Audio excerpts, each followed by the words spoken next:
Baik Bapak Ibu yang dikasihi Tuhan, mari kita lanjut kebenaran firman Tuhan. Kita akan belajar di dalam kebenaran firman, kita ambil di dalam 2 Petrus 2 ayatnya yang ke-15. 2 Petrus 2 ayatnya yang ke-15, kita boleh baca sampai dengan ayatnya ke-21. Ya, saya berharap Bapak Ibu bisa betul-betul membuka, mempelajari, merenungkan baik-baik ya, agar supaya jangan kita menjadi mimbar-mimbar yang kedua. Jangan, bukan mimbar ini, nama orang itu mimbar. Jangan kita akan menjadikan Ayub yang kedua. Nama orang itu yang sudah dipermandikan Ayub. Ya, jangan. Karena saya mendengar kesaksian dia bagaimana waktu dia tinggalkan Tuhan. Ya, dia tinggalkan Tuhan, disitulah kehidupannya mulai hancur. Ya, disitulah, cuma sayang iblis sudah tangkap itu video, tidak bisa kami mau masuk lagi, tidak bisa, di bawah pergi semua. Ya, ada 2 video dan sampai waktu saya doakan sama dia, di situ saya melihat satu roh yang tidak benar terlepas dari hidupnya sehingga dia kocak semua badannya. Nah, mari kita sama-sama membaca dulu di dalam 2 Petrus 2 ayatnya ke-15. Semua sudah dapat? Oleh karena mereka telah meninggalkan jalan yang benar, maka tersesatlah mereka lalu mengikuti jalan Bileam, anak Beor, yang suka menerima upah untuk perbuatan-perbuatan yang jahat. Tetapi Bileam beroleh peringatan keras untuk kejahatannya, sebab keledai beban yang bisu berbicara dengan suara manusia dan mencegah kebebalan nabi itu. Guru-guru palsu itu adalah seperti mata air yang kering, seperti kabut yang dihalaukan taufan. Bagi mereka telah tersedia tempat dalam kegelapan yang paling dahsyat. Sebab mereka mengucapkan kata-kata yang congkak dan hampa dan mempergunakan hawa nafsu cabul untuk memikat orang-orang baru yang saja melepaskan diri dari mereka yang hidup dalam kesesatan. Mereka menjanjikan kemerdekaan kepada orang lain, padahal mereka sendiri adalah hamba-hamba kebinasaan. Karena siapa yang dikalahkan orang, ia adalah hamba-hamba orang itu. Sebab jika mereka oleh pengenalan mereka akan Tuhan dan Juru Selamat kita, Yesus Kristus, telah melepaskan diri dari kecemaran dunia, tetapi terlibat lagi di dalamnya, maka akhirnya keadaan mereka lebih buruk daripada yang semula.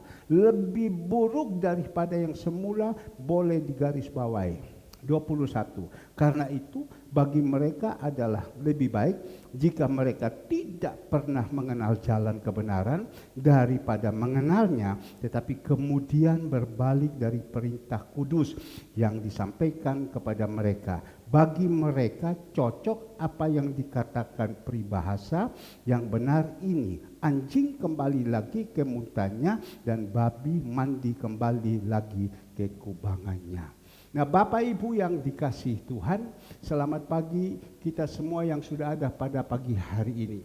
Sebelum kita mendengar firman Tuhan, kita tahu dulu sesudah mendengar firman Tuhan dan kita boleh merenungkan dan melakukan dalam hidup ini, dan kita boleh mengoreksi, memeriksa diri, dan sebentar kita akan makan dan minum tubuh darah Yesus. Hari ini adalah hari yang paling berbahagia. Tuhan izinkan kita bisa makan dan minum tubuh dan darah Yesus. Kita masih ingat karena Tuhan berkata, siapa yang makan dan minum tubuh dan darah Yesus dengan benar, berarti kita mengundang Tuhan sudah ada di dalam kehidupan kita. Nah, pagi hari ini kita belajar tentang perikop di sini, tentang nabi-nabi dan guru-guru yang palsu. Perikop di sini nabi-nabi dan guru-guru yang palsu. Ya, belajar Rasul Petrus mengatakan kepada pengikut-pengikut Yesus bahwa di dalam hari-hari yang terakhir ini Ada banyak sekali nabi-nabi dan guru-guru yang palsu. Hati-hati ya. Ya, dan juga bukan hanya nabi-nabi saja, guru-guru yang palsu, jemaat-jemaat juga ada yang palsu, ya. Yang tujuannya tidak benar, ikut Tuhan, punya motivasi, hanya perintah manusia saja. Itu palsu juga. Ada berapa banyak orang-orang tua yang palsu-palsu, ya. Ada banyak hamba-hamba Tuhan yang palsu-palsu. Banyak sekali di dalam akhir zaman ini. Maka itu Tuhan pesankan kepada kita, waspada. Karena mereka bukan membawa kebenaran, tapi mereka berusaha menyesatkan, ya, kepada pengikut-pengikut Tuhan. Berapa banyak hamba-hamba Tuhan yang ada saat ini, akhir zaman ini, bukan membawa di dalam kebenaran, tetapi mereka menyesatkan. Tuhan katakan, kalau ada orang yang menyesatkan, ambil batu kilangan, ikat di leher, bawa ke laut, langsung dicemplung masuk ke dalam. Dia meskipun dia pandai berenang, tapi kalau batu sudah diikat di leher, batu yang akan tarik sama dia turun ke bawah, mati binasa. Ya. Jadi pagi hari ini kita berdoa. Apa yang Tuhan ajarkan? Karena nabi-nabi palsu, guru-guru palsu mengajarkan kepada mereka sehingga mereka disesatkan. Orang kalau sudah disesatkan binasa hidupnya. Sekali lagi, orang yang sudah disesatkan, dia binasa hidupnya. Karena apa? Dia mengikuti Tuhan, bukan keseriusan, bukan dengan kesungguhan. Ada berapa banyak hamba-hamba Tuhan melayani seperti itu. Dikatakan di dalam akhir zaman kepada Timotius, bahwa ada banyak orang sudah tidak suka mendengar kebenaran lagi. Mereka suka dongeng-dongeng. Jauhi mereka. Tapi biar kebenaran yang ada. Di dalam hari-hari yang terakhir ini, kita perlu pegang baik-baik firman Tuhan. Kita melihat nabi-nabi palsu ini pada 2000 tahun yang lalu membinasakan jemaat-jemaat Tuhan. Membinasakan banyak hamba-hamba Tuhan. Sehingga apa? Mereka sudah tidak percaya lagi. Mereka sudah tidak percaya lagi kepada Tuhan. Sehingga apa yang dia katakan di dalam ayat yang ke-15, ya, 2 Petrus 2 ayat yang ke-15, oleh karena mereka telah meninggalkan jalan yang benar, maka tersesatlah mereka lalu mengikuti jalan Biliam. Ya, sekali lagi kita melihat, oleh karena mereka telah meninggalkan jalan yang benar, maka tersesatlah mereka lalu mengikuti jalan Biliam, anak Beor yang suka menerima upah untuk perbuatan-perbuatan yang jahat. Nah, sampai di sini dulu Bapak Ibu yang dikasihi Tuhan. 2000 tahun yang lalu, pengikut-pengikut Kristus, hamba-hamba Tuhan yang kerohaniannya tidak bertumbuh, yang datang kepada Tuhan hanya suam-suam saja. Mungkin pertama dia rohaninya bagus, meningkat sungguh-sungguh. Tapi mungkin karena masalah atau mungkin karena keberkatan dan lain-lain, dia berusaha meninggalkan Tuhan. Sekali lagi, dia berusaha meninggalkan Tuhan. Orang yang meninggalkan Tuhan, Tuhan sudah bilang, sumber kehidupan itu kita tinggalkan, akan diizinkan dipermalukan. Seperti pagi ini kita mendengar, itu kisah nyata. Dia katakan tadi, benar, saya saksikan ini benar-benar. Tidak tambah dan tidak kurang. Sayang, 2 video lagi tidak bisa kita lihat. Iblis sudah bawa lari. Endingnya bagaimana susahnya dia meninggalkan Tuhan. Kelop itu firman Tuhan. Seperti apa yang dikatakan, ya, Yeremia 17 ayatnya yang ke-13. Yeremia 17 ayat yang ke-13. Dikatakan di sini, ya pengharapan Israel, Tuhan, semua orang yang meninggalkan engkau akan menjadi malu. Orang-orang yang menyimpang daripadamu akan dilenyapkan di negeri. Sebab mereka telah meninggalkan sumber air hidup, yakni Tuhan. Jangan kita tinggalkan Tuhan. Jangan kita menyimpang dari jalannya Tuhan. Hari Kamis kita belajar, sayang ya banyak tidak datang. Firman Tuhan kita melihat pada waktu Elia, seorang hamba Tuhan yang begitu luar biasa, namanya Elisa. Dia melihat Elia ini pergi, dia datang kepada Elisa. Elisa ini datang kepada Elia, bilang, Elia, saya mau seperti minta rohmu. Saya minta rohmu.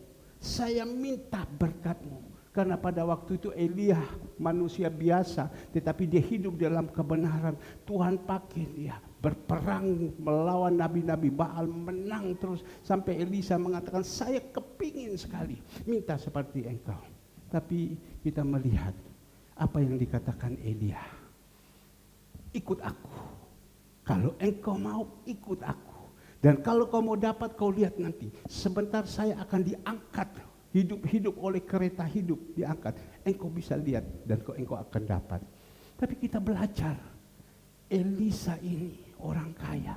Pada waktu itu dia sedang kerja. Ya, dia mempunyai 12 lembu gemuk-gemuk. Berarti dia ini orang kaya.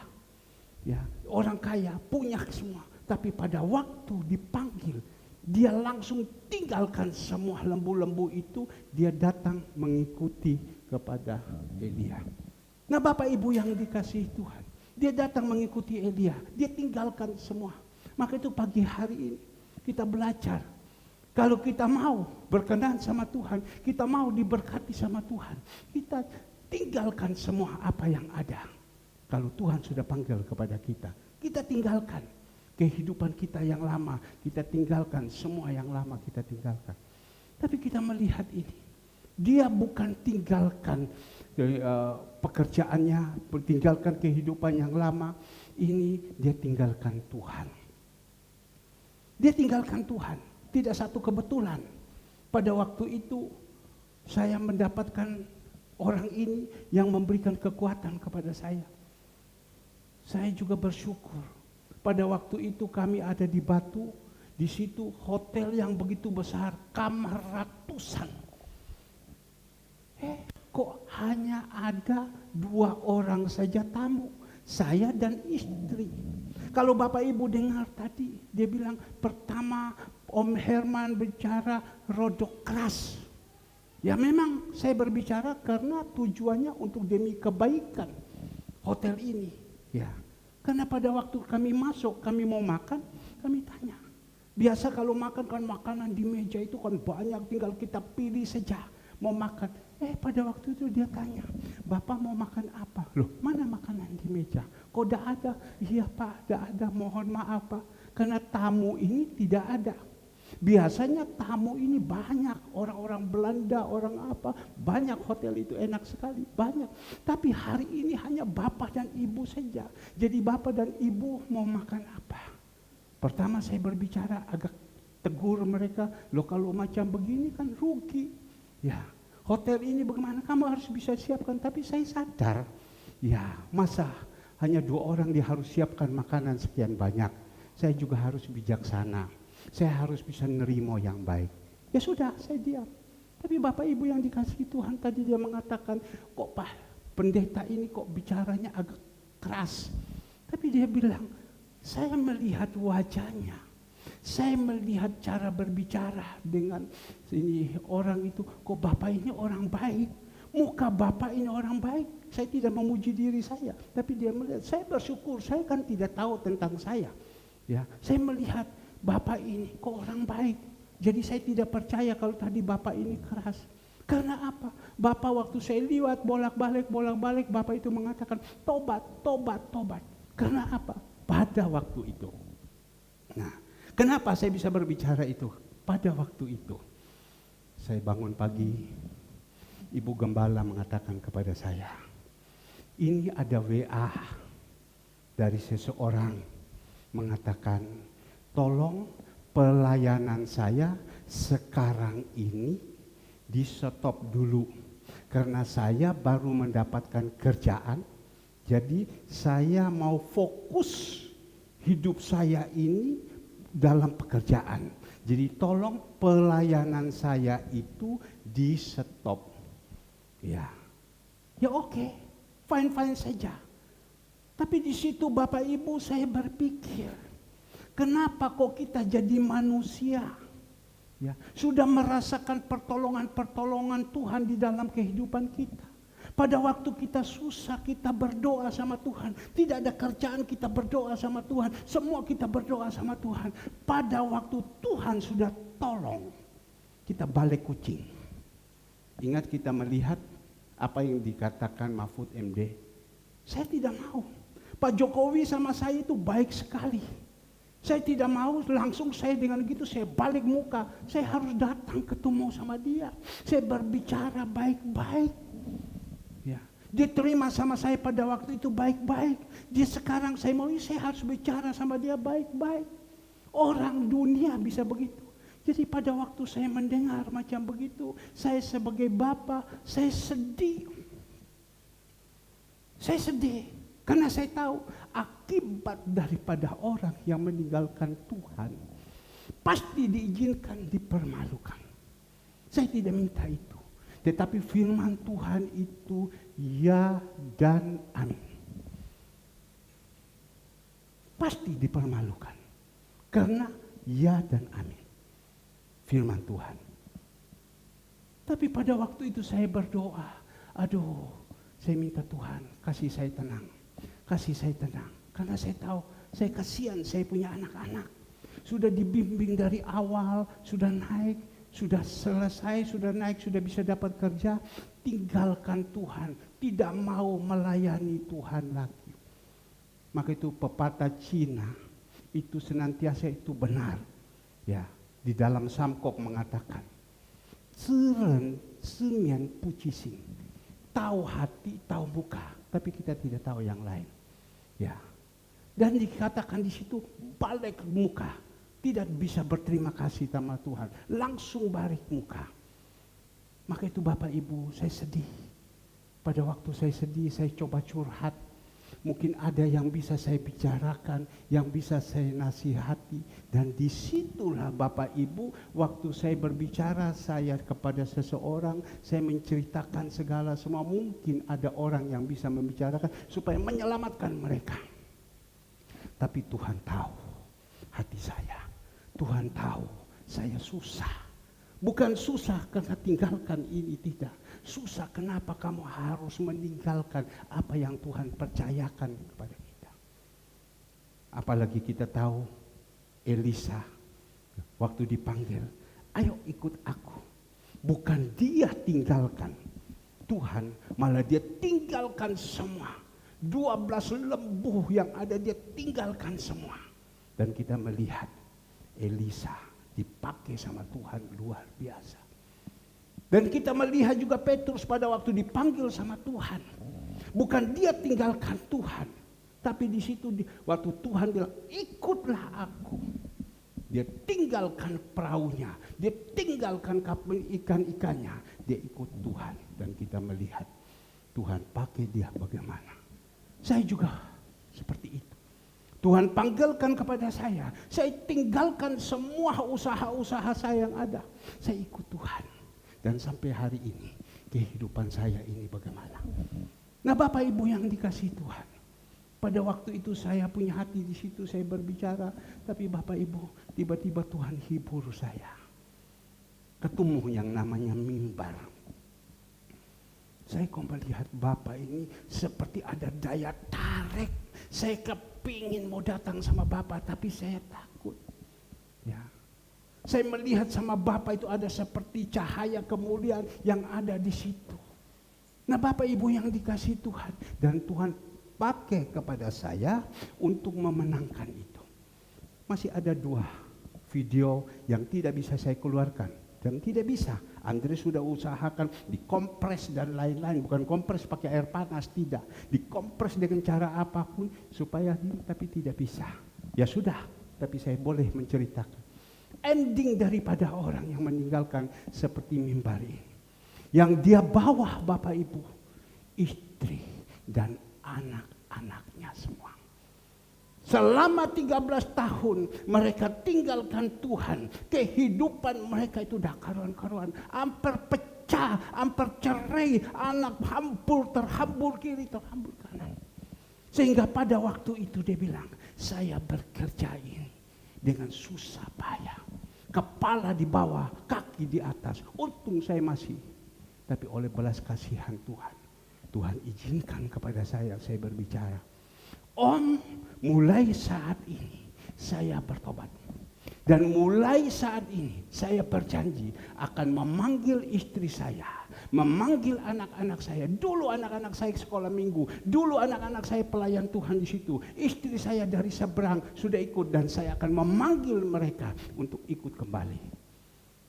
Saya bilang, ingat, pertama kali kamu bertobat, diizinkan di gereja mana? Kembali ke gereja itu. Dan ketemu pertama kali kepada gembala. Gembala mana yang mengembalakan kamu. Kembali dan ketemu sama dia. Karena baru minggu lalu baru kita dengar khotbah. Domba-domba yang dipercayakan kepada kamu. Ya. 1 Petrus 5 ayatnya yang kedua. Domba-domba yang ada pada kamu. Yang dipercayakan ada pada kamu. Ya. Kamu pergi. Berdoa. Pada perlu nanti kamu telepon gembalanya supaya saya ngomong. Iya om, siap om. Kembali lagi Bapak Ibu yang dikasihi Tuhan. Di situ saya mendapatkan satu kekuatan. Oh terima kasih. Tuhan izinkan saya menghadapi orang-orang seperti di gereja. Seperti itu. Tentu kita susah. Susah karena apa? Tahu. Orang kalau sampai diizinkan dibinasakan, orang yang tinggalkan Tuhan kita tahu bagaimana risikonya. Tapi Tuhan hiburkan saya, Tuhan pakai sama saya untuk menangkan keluarga ini.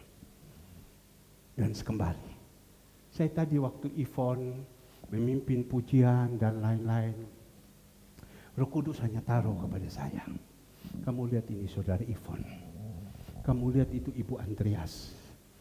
Mereka ini gereja berdiri tahun 1960. Gereja ini berdiri. Dan mereka sudah ada di sini. Pada waktu ini gereja jatuh. Gembalanya jatuh. Jemaat Tuhan semua lari. Tapi kita melihat saudara Yvonne dan Ibu Andreas masih tetap bertahan. Tuhan bilang. Kamu lihat saudara Yvonne dan Ibu Andreas masih tetap bertahan. Yang lain lari. Banyak saya ketemu orang-orang yang dulu berjemaat di sini. Mereka lari. Ya, mereka tinggalkan. Jadinya sekarang apa? Loh, kamu dulu gereja mana di sini? Habis itu, ya kami sudah lari. Sekarang mana? Sudah pisah. Sekarang sudah masuk di agama lain dan lain-lain. Karena apa? Mereka tidak punya ketaatan. Mereka adakan ini. Maka itu Bapak Ibu yang dikasihi Tuhan. Tuhan taruhkan kepada saya, kamu lihat itu. Saudara Yvonne. Kamu lihat itu Ibu Andreas. Habis semua jemaat. Mereka masih tetap tunggu. Sampai Tuhan kirimkan saya. Dan sampai sekarang itu digembalakan mereka. Sampai saat ini. Maka itu Bapak Ibu yang dikasihi Tuhan. Ambillah contoh-contoh. Tapi kita belajar pagi hari ini. Apa yang dikatakan oleh karena mereka telah meninggalkan jalan yang benar. Maka itu kita jangan meninggalkan jalan yang benar. Ya, jangan, tidak boleh. Kebenaran itu yang membawa kepada kita kepada surga yang kekal. Kebenaran yang membawa di dalam kehidupan kita, di dalam kehidupan yang benar. Maka itu jangan kita tinggalkan. Siapa? Itu yaitu Tuhan kita Yesus Kristus. Hari Kamis diuraikan lagi. Yohanes 1 ayat 1. Pada mula adalah firman. Firman itu adalah Tuhan sendiri. Kalau Tuhan sudah berbicara kepada kita melalui kebenaran-kebenaran, jangan kita tinggalkan kebenaran itu dengan apapun. Ya. Dengan apapun. Saudara Alek mengatakan, itu saksi dia. Dia mau menyampaikan firman Tuhan hari Kamis. Tapi diminta dia harus berangkat ke Batu Licin. Sekali lagi, dia harus berangkat ke Batu Licin untuk mengurus di sana. Pasti kalau ke Batu Licin, semua cuancian, uang number one. Betul kan? Karena dia dipanggil untuk sana, ke Batu Licin. Tetapi dia bilang tidak. Kalau kamu mau, saya selesai dulu pelayanan, baru saya pergi. Tapi kalau tidak, itu kesaksian saudara Alex hari Kamis. Kalau tidak, saya tidak mau. Tapi di situ keputusan, ya sudah, kalau begitu tidak jadi. Tetapi kembali lagi, karena dia mendahulukan Tuhan, Tuhan pakaikan kembali orang itu untuk menghubungi Alex. Saudara Alex mengatakan, oh, jadi saya tetap dipakai. Oke, tetap dipakai. Oke, kalau gitu kita video call, berbicara. Dan pekerjaan itu bisa selesai atas pertolongan Tuhan. Kadang kita jadi manusia, ya, lebih memberatkan, ya, kerjaan-kerjaan yang ada di dalam dunia, sehingga Tuhan itu kita tinggalkan karena kita kurang percaya, karena kita kurang yakin. Saya ingat tadi waktu saya mendoakan saudara Alfred, dikatakan pada waktu Tuhan Yesus kembali ke Nazaret. Tuhan Yesus kan waktu itu aslinya kan dari Nazaret. Dia kembali ke Nazaret, sampai di Nazaret mereka tidak percaya kepada dia. Mereka katakan ini tukang kayu, ini tukang mebel, anaknya Yakobus atau anaknya siapa, tidak percaya. Maka Tuhan bilang apa? Karena kamu tidak percaya, mujizat tidak terjadi. Bapak Ibu yang dikasihi Tuhan, nabi-nabi palsu ini, mereka melayani, bukan melayani Tuhan. Mereka melayani perut. Mereka tugasnya hanya menyesatkan orang-orang ini. Maka itu Bapak Ibu yang dikasihi Tuhan, kita melihat karena mereka meninggalkan jalan yang benar, mereka dipakai setan. Maka itu Bapak Ibu yang dikasihi Tuhan, diingatkan kepada kita di akhir-akhir zaman ini, jangan kita tinggalkan jalan yang benar.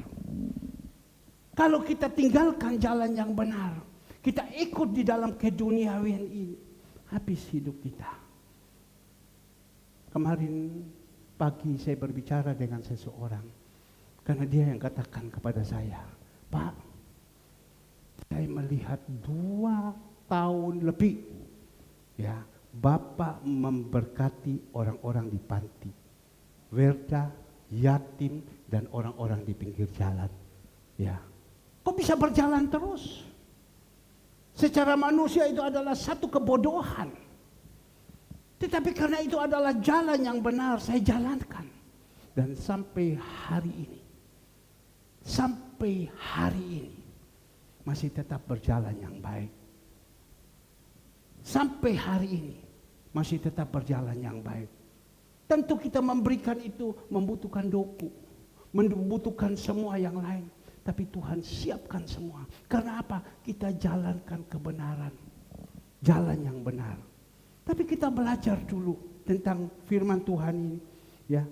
Maka tersesatlah mereka lalu mengikuti jalan Bileam. Mengikuti jalan Bileam, anak Beor, yang suka menerima upah untuk perbuatan-perbuatan yang jahat. Ya, kita tahu Bileam, ya, suka mendapatkan upah-upah yang tidak benar, dan dapat hasil dari uang yang tidak benar ini untuk melakukan yang jahat. Berapa banyak orang dia tidak mau berkat daripada Tuhan karena mungkin dia tidak percaya. Dia pakai dengan kekuatan dia. Tapi Tuhan kasih satu perumpamaan seperti Bileam, ya. Tapi ada yang menegur sama Bileam, memakai siapa? Keledai untuk berbicara dengan keras kepada Bileam. Jangan ini, kau tidak boleh, ya. Nanti kehidupanmu ujung-ujungnya binasa. Jangan, tidak boleh. Maka itu orang kalau sudah tinggalkan Tuhan, ya, seperti anak yang terhilang, tinggalkan Tuhan dengan membanggakan harta yang begitu banyak, ujung-ujungnya hancur. Ingat anak yang terhilang, dia membawakan harta yang begitu banyak, dia tinggalkan bapaknya.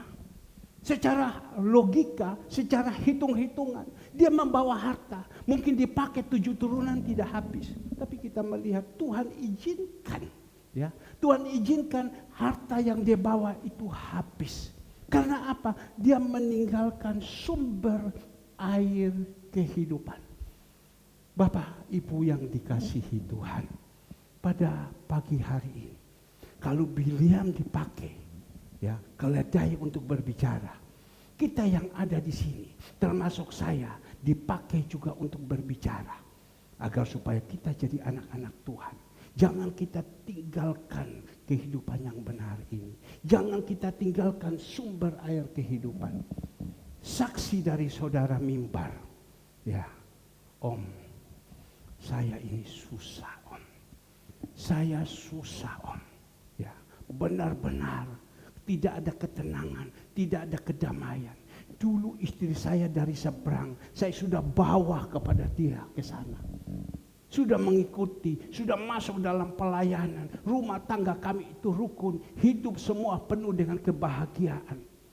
Tapi karena sudah mendapatkan kebahagiaan, sudah rukun, sudah diberkati, mulai tinggalkan Tuhan. Mulai tinggalkan Tuhan. Maka itu waktu Ibu Gembala berbicara sama saya, aduh, saya bilang, kasihannya. Tapi bagaimana? Kita harus berbicara dengan apa?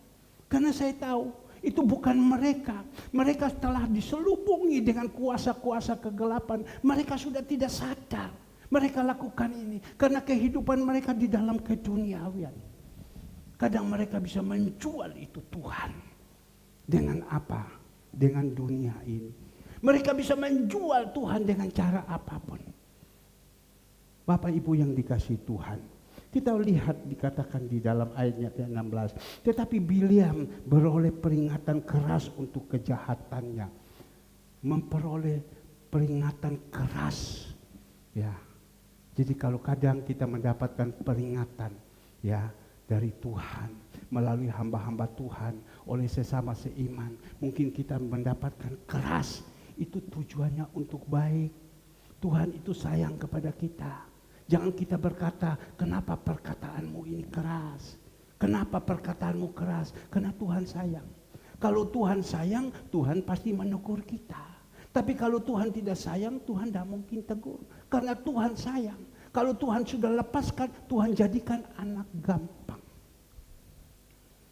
Anak gampang. Kemarin saya mendapatkan satu laporan.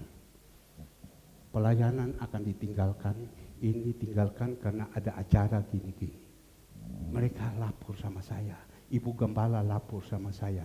Saya bilang mulai hari ini, ya, mulai hari ini, pelayan-pelayan Tuhan yang Tuhan percayakan melayani di tempat ini, kalau tidak bisa, ya ada orang yang punya ketulusan, karena dia tahu ini sudah tidak bisa ada gini-gini. Oke, tetapi kalau orang yang tidak benar, ya hanya mau melarikan diri saja, tidak boleh melalui Ibu Gembala, harus melalui saya. Ya, Pak, kenapa kamu jahat? Karena saya mau roh saya dengan dia. Saya mau roh saya dengan dia. Kalau Ibu Gembala atau Andre, oh ya, oke, baik. Tetapi saya bilang harus melalui saya. Saya mau dengan roh saya dengan dia. Bagaimana?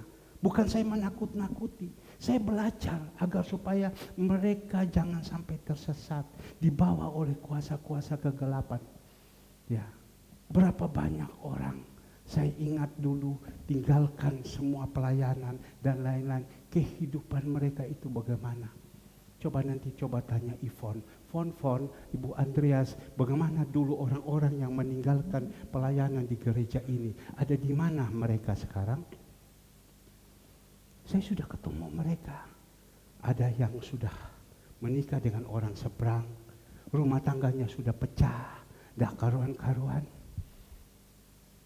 Waktu Natal ada orang satu yang datang, Om, dulu kami kaum muda di sini, kami dulu pelayan di sini.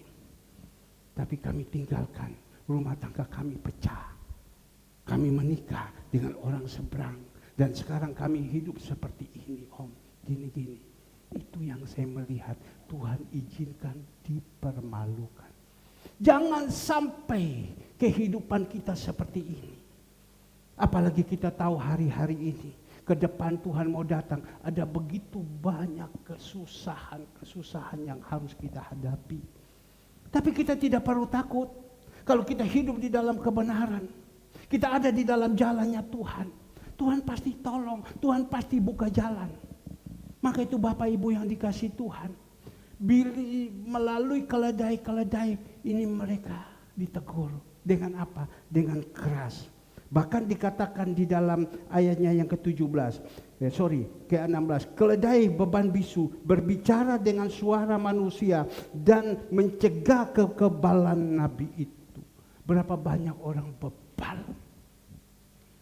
Ya, sekali lagi berapa banyak orang bebal? Orang bebal itu orang yang tidak bisa dibicarakan. Orang bebal itu adalah orang yang tidak bisa diomongin. Maka itu kita harus serahkan kepada Tuhan. Tuhan bilang, supaya apa? Rohnya diselamatkan, jiwanya diselamatkan, tubuhnya diserahkan kepada iblis supaya binasa, habis. Bapak Ibu yang dikasih Tuhan, kita melihat guru-guru palsu lagi. Guru-guru palsu itu adalah seperti mata air yang kering. Ya. Sekali lagi, guru-guru palsu itu adalah seperti mata air yang kering. Anggapkan kita saja guru-guru palsu. Anggap saja, tapi dalam nama Yesus, kita ini bukan guru-guru palsu. Ya. Kita ini bukan jemaat-jemaat palsu. Ya, tetapi kita ini adalah orang yang dalam kebenaran. Tetapi kita tahu guru-guru palsu itu adalah seperti mata air yang kering. Mata air itu ada sumbernya. Ada sumbernya air. Ya. Sumber air itu ada. Mana ada mata air itu tidak ada sumbernya, kering. Berarti kehidupannya kering. Tidak ada apa-apanya. Barusan kami pergi ke Pacet. Tolong, yang main HP, siapa itu? Tolong ya, saya minta tolong. Ya. Mata air. Ya, kering. Berarti kering hidupnya. Orang kalau sudah kering hidupnya, dia tidak akan kuat menghadapi yang ada ke depan. Seperti apa yang dikatakan Mimbar. Om, dia bilang, 13 tahun saya hidup, saya tinggalkan Tuhan. Kering hidup saya, Om. Ya, kering hidup saya. 13 tahun saya tinggalkan Tuhan. Kering hidup saya. Kalau kita sudah kering hidup ini, bagaimana kita bisa menghadapi hidup yang ada di depan? Paling yang ada kan emosi saja. Emosi saja. Maka itu di dalam 1 Petrus 4 ayat yang pertama, segala kesudahan sudah dekat. Ya, kita harus apa? Punya penguasaan diri supaya kita bisa tenang. Tapi kalau kita kering, tidak ada penguasaan diri, jadinya apa? Caucia. Ramai di dalam kehidupan ini. Waktu berbicara di situ Bapak Ibu, kita tidak bisa tahan, yang ada emosi saja. Maka itu apa yang dikatakan guru-guru palsu itu adalah seperti mata air yang kering, seperti kabut yang dihalaukan taufan. Seperti kabut yang dihalaukan taufan. Saya barusan ini, hari Senin saya pergi ke Batu. Saya tinggal di Hotel Purnama. Besok pagi selesai makan, selesai saya mendoakan orang ini, saya naik ke Cangar. Dari Purnama naik ke Cangar 14 kilo. Perjalanan kami kurang lebih 30 menit karena tanjakan. Waktu pulang, di situ kita melihat di situ jurang, kabut, wah luar biasa, kabut. Ibu Gembala ambil video, kabut. Ya, saya merenungkan, enak ya, kabut itu dingin, udaranya enak. Saya membayangkan orang pada waktu itu COVID, kalau lari ke Cangar itu tidak ada COVID. Di sana bersih udaranya, kabut. Tapi dia katakan di sini seperti kabut yang dihalaukan taufan. Orang lihat kabut. Kemarin juga hari Jumat kami pergi ke Pacet. Sampai di situ panas. Waktu panas kami masuk di air panas. Ibu Gembala bilang panas. Kita berdoa. doa sama Tuhan, Tuhan tolong, Tuhan turunkan kabut. Jadi bisa masuk ke dalam. Bu Gembala bilang enak ya, Tuhan turunkan kabut enak. Tapi dikatakan kabut itu dihalaukan sama taufan. Ya, kabut yang ada di dalam kehidupan kita enak ya, ada ini, tapi sama taufan dihalaukan. Seperti kabut yang dihalaukan taufan, bagi mereka telah tersedia tempat dalam kegelapan yang paling dahsyat. Nah, inilah orang yang meninggalkan Tuhan. Bagi mereka yang telah tersedia tempat dalam kegelapan yang paling dahsyat. Hari Kamis Tuhan ingatkan kepada kami, ya, tujuan kami hidup itu kekekalan. Ya, bukan hanya berkat di dunia saja. Kejar yang apa yang ada di dalam dunia. Yang ada di dalam dunia orang yang tidak mengenal Allah. Dia kejar dan berkat itu dia bawakan kepada kita. Ya, kita ini tujuannya kita harus kejar itu kekekalan. Kalau kita hidup di dalam kebenaran dan segalanya semua di dunia kita mendapatkan bonus. Dan juga di akhirat kita mendapatkan kekekalan. Enak 2 porsi kita dapat. Ya. Tapi resiko orang yang tinggalkan Tuhan dikatakan mereka telah tersedia tempat dalam kegelapan yang paling dahsyat. Ya, kadang kita tidak pikir ya. Kita ini kalau pulang nanti kita punya tempat di mana. Saya melihat Bapak Ibu, kita ini tambah hari tambah tua loh. Tambah hari tambah tua. Kami ada di dalam satu grup gembala. 1 bulan pasti ada 2-3 gembala yang dipanggil Tuhan. Telah pulang ke surga. Bapak gembala ini telah pulang di surga. Barusan 2 hari yang lalu telah pulang ke surga. Bapak gembala ini. Saya tidak tahu apakah mereka dipanggil dalam mendapatkan surga atau dapat di kegelapan ini. Ya. Tidak semua orang berkata gembala atau hamba-hamba Tuhan, pengikut-pengikut Kristus, ya, mendapatkan surga. Tidak semua, tidak segampang itu surga itu. Tetapi kita percaya, ya, kalau kita ada dalam kebenaran, perbuatanmu di dalam dunia ini menyertai engkau di atas. Saya melihat ya, kehidupan kita tambah hari tambah umur ya. Ya. Berapa waktu yang lalu Ibu Gembala kasih tunjuk sama saya foto. Pada waktu itu kami ada di Batu dari villa daripada Yamaha punya villa. Waktu itu kami bawa Ibu Sirait, kami bawa Bapak Toga Sirait. Foto. Ibu Gembala simpan. Kita melihat ya, Bapak Toga Sirait pada waktu itu pakai kacamata hitam. Umur 80 dihitung sama Ibu Gembala. Wih, masih sehat ya. Dia berdiri betul-betul masih sehat ya. Tapi kita melihat sekarang sudah umur 86. Ya, sudah seperti ini. Kita tidak tahu. Kita melihat Ibu Asina Hot almarhumah yang sudah dipanggil. Kita tidak tahu. Kemarin saya baru omong sama Bu Retno. Bu, Ibu sing kuat ya Bu ya. Ibu yang semangat Bu ya. Karena dikatakan, Pak, hari ini saya tidak bisa masak karena badan saya ini tidak enak Pak. Sakit Pak. Badan saya tidak enak. Pegel semua sakit. Saya katakan kepada dia, Bu, Ibu jaga ya. Jaga hati Bu yang paling penting. Hati yang gembira adalah obat. Jaga hati Bu. Ya. Jaga hati. Hati yang gembira adalah obat. Kalau ibu tidak jaga hati, tidak jaga baik-baik kehidupan ibu. Karena apa? Pada waktu katanya waktu hujan, besar dia lawan itu hujan. Hujan, ayo berani dengan saya. Dia kalah. Habis kena hujan, geblak dia. Saya bilang, Bu, hati-hati loh Bu. Ya, kamu punya gula, kamu hati-hati ya. Ayo tes, saya bilang. Waduh Pak, gini. Ibu Gembala bilang sebentar pulang, jangan pulang. Ibu Gembala sudah siap jarum yang besar mau ditusuk begitu baru dites. Tidak mau ya. Saya bilang katanya kamu kepingin mau lihat Lindung nanti menikah. Ya kan kepingin kan. Tapi bagaimana?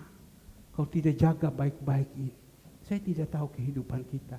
Saya melihat dulu, saya dikasih ingat, Eksan ini mukanya, waduh bagus, rambutnya bagus, segalanya semua, wah tegar segala semua. Tapi kadang saya lihat juga sekarang sudah mulai bongkok-bongkok jalannya.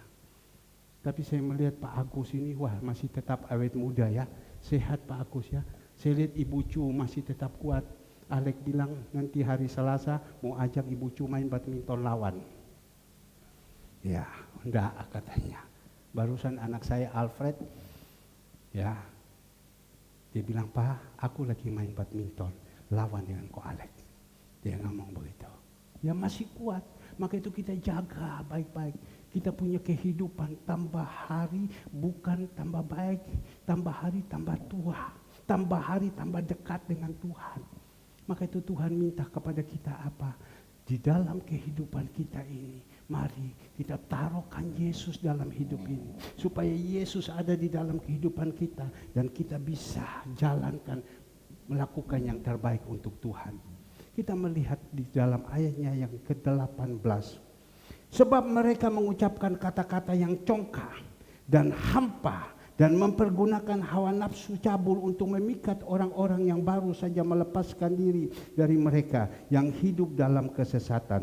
Mereka menjanjikan kemerdekaan kepada orang lain, padahal mereka sendiri adalah hamba-hamba kebinasaan. Karena siapa yang dikalahkan orang, ia adalah hamba-hamba orang itu.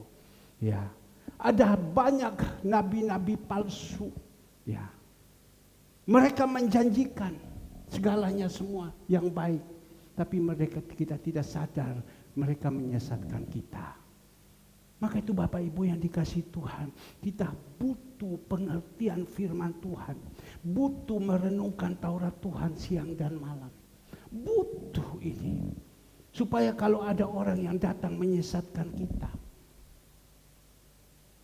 orang yang membawa kepada kita belok kepada dunia yang saat ini sedang digoncangkan, kita tidak mau. Kita tidak mau. Kalau kita sudah mengerti, sudah kita tidak mau lagi. Saya ditaruhkan apapun untuk supaya saya tinggalkan Tuhan dalam nama Yesus, tidak. Dikasih harta apapun, dikasih gedung apapun, dikasih pesawat apapun, saya bilang tidak. Loh Pak, kenapa Bapak berkata seperti itu? Saya pernah mimpi. Bukan mimpi. Pada satu saat kami dulu ibadah jam 4 sore. Di situ Tuhan izinkan kepada saya. Jam 1 saya sudah datang ke gereja. Bukan di gereja sini, dulu di Perak Timur. Karena kami punya masalah pada waktu itu. Tuhan sudah izinkan jam 1. Saya tidak tahu dan istri saya juga tidak berbicara. Saya sudah siap-siap pakai pakaian jas dan lain-lain. Dulu kebiasaan saya kalau mau ibadah 1 jam saya sudah berlutut dulu. Saya berlutut tiba-tiba roh saya itu di bawah. Engkau pilih. Ya, ini istana. Ini pesawat. Ini helikopter. Ini mobil mewah. Dikasih tunjuk semua itu, saya di bawah roh saya. Dengan engkau tinggalkan aku. Dan batu tinggalkan aku, ini kehidupan ini stres, hati bergejolak, hidup tidak tenang. Tapi hartanya banyak, kau pilih yang mana? Ya, saya bilang tidak Tuhan, saya pilih yang damai. Pesawat preketeke, istana preketeke, ya helikopter preketeke, mobil mewah preketeke. Yang penting hati saya dulu damai. Itu yang saya pilih. Tuhan bawa saya seperti ini. Tapi kalau kita punya rohani yang tidak bagus, dia tinggalkan. Dia tinggalkan. Tuhan itu dia tinggalkan. Pelayanan itu dia tinggalkan. Untuk apa? Mendapat untuk yang sementara itu. Tapi hidup tidak ada damai. Percuma. Dan saya bilang tidak Tuhan. Saya pilih ini. Dan sampai hari ini. Kalau kita sudah pilih Tuhan, ya, apa yang kita mau, kita minta sama Tuhan, Tuhan kasih. Berseru kepada Dia, maka Dia akan bertindak. Maka itu Bapak Ibu yang dikasihi Tuhan. Ayo, kita jadi anak-anak Tuhan. Jangan kita tinggalkan sumber kehidupan ini. Jangan kita mau akhir-akhir zaman ada begitu banyak nabi-nabi palsu, guru-guru palsu yang datang menyesatkan kita. Pak, saya tidak mau guru palsu, saya tidak mau nabi palsu. Kadang kita dipancingkan di dalam pelayanan. Ayo, ikut saya yuk, ke sini yuk, tinggalkan, tak kasih kamu duit. Mau? Ayo, yuk, oh ayo. Ayo, tinggalkan segalanya semua. Ya. Tapi kalau kita mau, Bapak Ibu, jalankan proses ini dulu. Jangan bersungut-sungut. Suka duka, baik tidak baik, jalankan saja. Tuhan kita Yesus Kristus tidak punya rencana yang jelek. Jalankan saja. Sudah selesai, seperti Rasul Paulus. Sudah selesai. Nah, kita akan melihat. Tuhan Yesus waktu ada di kayu salib, dia bilang sudah selesai. Ya sudah selesai. Dan di situ dia melihat kemuliaan demi kemuliaan. Bapak Ibu yang dikasih Tuhan, jangan kita jual itu Tuhan karena pasangan hidup. Jangan kita jual. Kemarin waktu saya berenang, saya ketemu dengan seorang pengusaha. Pengusaha ini memang ibaratnya sudah ada di papan atas. Dia kalau berbicara sama saya, dia omong-omong, umur dia sekarang 80. Dia bilang, Pak Herman punya anak berapa? 2. Ya, oke. Yang satu apa? Perempuan. Yang satu, ya saya tahu Andre. Kalau Andre mohon maaf, sudah tak usah bicara, saya tahu ini Andre. Orangnya pendiam dan lain-lain, saya tahu. Orang yang sudah kolairen. Maksudnya kolairen itu makan garam, betul-betul. Sudah Andre sudah tidur saya bicara, saya tahu. Saya sering ngobrol dengan dia. Tapi Pak Herman ingat ya, Pak Herman punya anak perempuan. Pak Herman harus jaga. Saya belum berbicara sama dia. Kemarin, Pak Herman harus jaga. Jangan sampai dia ketemu yang salah. Kalau dia ketemu yang salah, kasihan hidupnya. Pak Herman tahu bahwa sekarang anak-anak laki yang ada di luar itu bejat semua hidupnya. Jarang sekarang yang baik. Maka itu Pak Herman jadi seorang hamba Tuhan, berdoa untuk anaknya agar supaya anaknya dalam perlindungan Tuhan. Jangan ketemu yang salah. Saya ngomong, benar saya bilang. Saya ngomong. Dan jangan sampai mereka sudah jatuh kadung, jatuh cinta, baru Pak Herman suruh lepaskan. Jangan, tidak bisa dia bilang. Lebih baik kalau sudah rasa tidak benar, kita sebagai bapak ambil satu keputusan. Ya, dan dia harus bisa terima. Karena sekarang ini tidak benar. Saya punya teman, barusan anaknya dikirimkan sekolah ke Singapura. Habis Singapura selesai kirimkan ke Amerika. Waktu pulang ke Amerika ditarik pulang, selesai sudah S3. Ternyata sampai di Indonesia, anak perempuan itu hamil. Mamanya tanya sama dia, kamu cek di mana anak ini yang kasih hamil? Ternyata cek, ketemulah dia yang hamilkan sama dia orang India. India ada 2 dia bilang. Ada India yang pelabuhan, ada India yang hidupnya taraf ke atas. Diizinkan ketemu dengan India yang pelabuhan. Karena mau tidak mau sudah hamil, diizinkan mereka menikah. Papanya undangkan pada kita, papanya malu. Dan pada waktu itu diizinkan menikah di Singapura. Lihat, yang satu model begini, yang putih, yang satu hitam. Oke, hitam putih tidak apa-apa, sama saja. Tapi dia bilang sifat yang laki itu beradal betul-betul. Pak Herman dah kasihan. Ya, anak itu.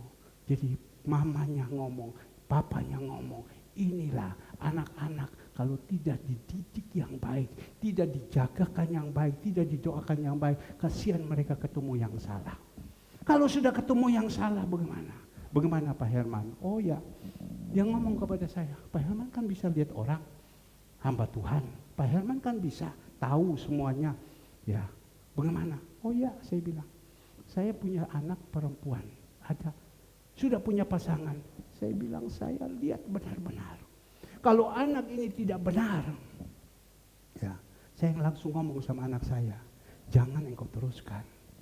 Kalau engkau teruskan, nanti kau susah di kemudian hari bagaimana? Oh betul itu Pak Herman. Jadi kita harus tahu, kita bersyukur. Ya, maka itu kita punya anak-anak, firman Tuhan mengatakan, cari pasangan yang sesama imannya. Bukan iman apa, iman rohani mereka, cari yang sama-sama. Kita melihat yang sekarang sudah menikah, saudara Alek dengan Novi.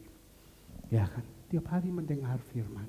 Kita melihat sekarang saudara Alfred dengan Atalia. Ya. Siapa lagi yang sudah menikah? Kita melihat mereka fine-fine saja. Ada satu gembala yang berbicara. Kamu ingat ya, ada apa-apa tidak boleh berontak. Ya, ada apa-apa nurut. Ya, yang penting baik. Ya, ada sedikit sakit, jangan bawa berontak jadi manusia. Ingat ya. Tadi malam baru saya berbicara dengan Atalia. Saya nasihati dia, Ingat ya, ingat ya. Tugas seorang gembala, tugas seorang bapa, tugas dari seorang pemimpin berbicara ini. Saya senantiasa ngomong. Karena hari-hari ini di depan jahatnya luar biasa. Minggu lalu saya sudah menceritakan. Menikah 4 bulan cerai. Menikah 7 bulan cerai. Menikah 1 tahun cerai. Karena apa? Tidak ada kecocokan. Seperti domba yang terlepas. Domba yang tersesat. Tidak ada gembala yang menggembalakan mereka. Cerai. Waktu sudah cerai bagaimana? Nganggur. Yang laki mulai keliling kemana-mana, yang perempuan juga mulai keliling kemana-mana. Dan disitulah kalau masih muda, mohon maaf, 1 bulan disiapkan 15 juta kasih. Ada satu cerita lucu. Saya sudah kirim juga atau tidak? Satu cerita lucu. Seorang bapak punya satu keluarga. Pada waktu itu dia punya keluarga, rumah tangganya kurang bagus dengan istrinya. Ya sudah, dia melihat ada anak perempuan, dia piara anak perempuan ini. 1 bulan dikasih 15 juta. Dan pada waktu itu dia belikan sekali apartemen atau dia belikan rumah dengan harga rumah 1,3 miliar. Pada waktu itu jalanlah kehidupan mereka, dipiara, istri tuanya tidak tahu, sembunyi-sembunyi dipiara. Dan pada waktu itu tidak ada kecocokan. Pecahlah mereka. Waktu pecah ya sudah, dipulangkan, disetopkan uang 15 juta. Rumah yang dikasih ditarik kembali. Pada waktu ditarik kembali, di situ dulu dia beli 1, sekian miliar. Tapi waktu ditarik kembali kan dia jual rumah itu. Dia jual rumah itu pada waktu itu dia jual 3, sekian miliar. Dia untung kan? Dia hitung sekian bulan atau sekian tahun saya kasih sama perempuan ini 15 juta 1 bulan. Kalau 1 tahun berarti berapa? 2 tahun berapa?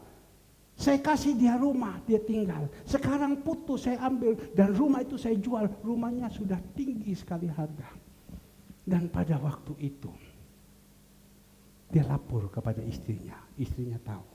Rumah itu jual. Ya, karena sudah putus kan. Rumah itu jual. Waktu jual dapat harganya sebegitu tinggi. Istrinya pukul sama dia, sama suaminya. Dia pukul. Kenapa dia pukul? Cek goblok kayak kamu. Kamu kok ambil 1, kenapa waktu itu tidak mengambil 3 1 kali? Ngerti Bu Retno? Kok ambil 1? 1 kau kasih rumah 1,1 sekian miliar. Sekarang kau jual 3,7 miliar. Ya. Dihitung-hitung kau masih untung. Kenapa waktu itu kau tidak piara 3 1 kali? Jadi kau beli rumah 3 dan kau pisahkan semua, kau tinggalkan kaploki suaminya. Nah ini satu cerita guyon. Tapi Bapak Ibu yang dikasih Tuhan, kehidupan sekarang ini seperti ini. Maka di dalam gereja tidak ada berbicara soal wah-wah lagi. Kita terus berusaha menyadarkan orang-orang ini. Kalau ada yang bisa menyadarkan, anugerah Tuhan yang Tuhan berikan. Kalau tidak ada yang bisa menyadarkan. Saya renungkan. hari Kamis, saya berbicara dengan seseorang. Waktu saya berbicara seseorang, Bapak Ibu, dia lawan sama saya. Bung! Wih, saya merasakan roh ini kok macam begini. Ya, sudah saya naik di loteng, saya masuk dalam doa. Tetapi roh ini serang sama saya. Serang sama saya, roh ini. Karena dia keluarkan kata-kata tidak enak, karena waktu saya menasihati dia, saya berbicara sama dia, dia keluarkan kata-kata yang tidak enak. Serang roh itu sama saya berdoa semalam, saya patahkan. Saya doakan, Tuhan tolong, orang ini orang baik. Orang ini seorang nurut taat, tetapi karena kumpul salah, rohnya itu transfer kepada dia. Roh yang seperti itu, yang ganas itu ada sama dia waktu dia keluarkan. Waktu itu selesai saya berbicara sama dia, kalau saya tidak salah hari Jumat, saya panggil, saya duduk omong sama dia. Kamu kenapa begini? Dia tidak sadar. Masa dia bilang, saya omong macam begitu. Masa saya omong macam begitu? Langsung dia sadar. Pak, minta maaf Pak, aku ini malam tidak bisa tidur Pak. Saya melakukan yang salah, minta maaf Pak. Saya keluarkan kata, saya tidak sadar Pak, saya tidak sadar. Maka itu kadang kita manusia tidak sadar, kita melakukan yang dosa itu kita tidak sadar. Ya, maka itu firman Tuhan, Kisah Para Rasul 3 ayat 19, sadarlah dan bertobatlah agar supaya dosamu diampuni. Sadarlah, karena itu sadarlah dan bertobatlah supaya dosamu dihapuskan. Nah, kembali lagi Bapak Ibu yang dikasihi Tuhan.